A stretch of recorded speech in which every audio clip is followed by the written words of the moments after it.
Hi praise the Lord. இயேசு கிறிஸ்துவின் நாமத்தினால உங்களை வாழ்த்தி வரவேற்கிறேன். இன்னைக்கு நம்ம பார்க்க போகிற வேத வசனம் 1 சாமுவேல் 30வது அதிகாரம் 19வது வசனம்.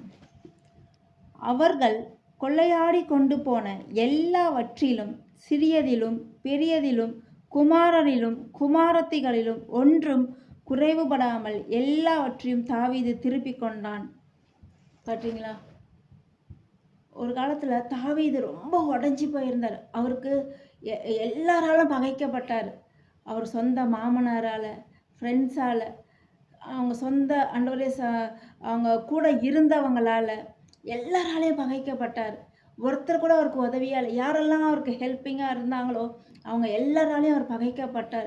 எங்கே ஓடுறதுன்னு தெரியாமல் அவர் ஓடிக்கிட்டே இருந்தார். ஆனால் அந்த நேரத்துலையும் கர்த்தர் என்ன சொல்கிறார் தெரியுமா? அவர் கர்த்தரை நம்பி இருக்கும் பொழுது அவன் எல்லாவற்றையும் திரும்ப பெற்றுக்கொண்டான்னு கர்த்தர் சொல்கிறாரு. அவர் தாவீது கர்த்தரை நோக்கி கூப்பிடும்போது, நீ சகலத்திலும் ஒரு குறைவில்லாமல் எதெல்லாம் இழந்தியோ அதை எல்லாத்தையும் திருப்பி பெற்றுக்கொள்வாய் என்று கர்த்தர் வாக்கு கொடுத்தார். அதே போல தாங்க தாவீது எல்லாத்தையும் ஒன்று விடாமல் எல்லாத்தையும் திருப்பி அவன் சகலத்தையும் பெற்றுக்கொண்டான். அதே போல தாங்க நம்ம வாழ்க்கையில் நிறைய காரியங்களை இழந்திருக்கலாம். நம்ம வசதியை இழந்திருக்கலாம். சில சூழ்நிலை நம்ம நல்லா இருந்திருப்போம். நல்லா இருந்தால் ஒன்றுமே இல்லாமல் போயிருக்கலாம். ஆனால் நம்ம கர்த்தரை திருப்பி நோக்கி கூப்பிடும்போது சகலத்தையும் திருப்பி கொள்ள அவர் அவர் வல்லமை உள்ள தேவனுங்க. நீங்கள் கர்த்தரை மாத்திரம் எதை இழந்திருந்தாலும் பரவாயில்ல, கர்த்தரை மாத்திரம் விடாதீங்க. கர்த்தரை மாத்திரம் இழந்துடாதீங்க. நம்ம எவ்வளோ பெரிய தங்கம், பொண்ணு, வெள்ளி, வைரம் எதை வேணாலும் இழந்திருக்கலாம். சொந்த வீட்டை இழந்திருக்கலாம்.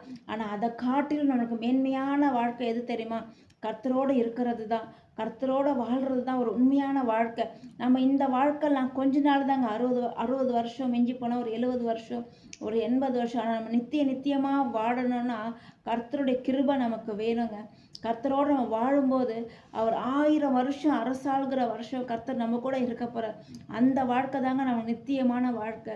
இந்த பூமியில் உள்ள வாழ்க்கை நமக்கு கொஞ்ச காலம். அவர் கொடுக்குற ஆசீர்வாதத்தான் நம்ம நிரம்பி இருக்கும். அதுவுமே அவர் கொடுத்தா நன்மைக்காக. இல்லைன்னா பரவாயில்ல, ஸ்தோத்திரம் சொல்லி நம்ம சந்தோஷமாக அவர் கூட இருக்கிறது தான் நம்மளுக்கு மேன்மையே.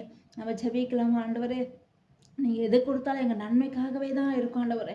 சகலமும் நன்மைக்கு ஏதுவாக நடக்கும் என்ற வார்த்தையின்படி எங்களை ஆசீர்வதிங்க ஆண்டவரே. எங்களை பலப்படுத்துங்க ராஜா.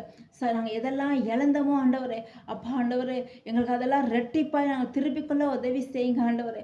உண்மை நம்பி இருக்கும் போது நாங்கள் ஒருபோதும் வெட்கப்பட்டு போகாதபடி செய்யுங்க.